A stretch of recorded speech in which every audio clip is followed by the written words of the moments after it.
Ubata basa, chipata pata, achati sasa, angoma takapasa. The voice of the ghetto, yo Douglas Gaza. Chakanaka, musa ise dauti. Pia harizombo faradirwa sauti.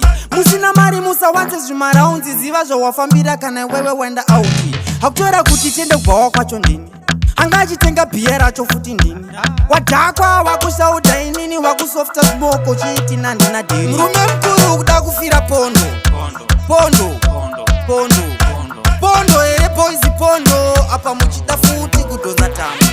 Murume mkuru kuda kufira pondo. Pondo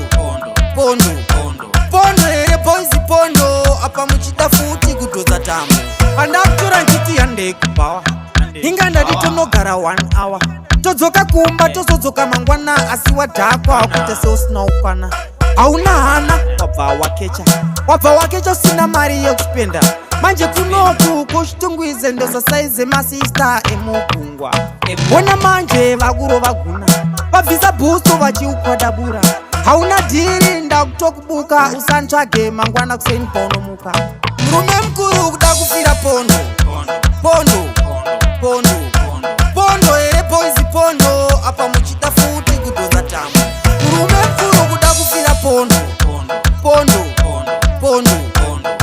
ere boys pondo. Apa muchida futi kudonza tamu. Chakanaka musaise dauti. Pia harizombo faradirwa sauti. Musina mari musa wanze zvimaraundi. Ziva zvawafambira kana wewe wenda auti. Hakutora kuti tende kubvawa kwacho ndini.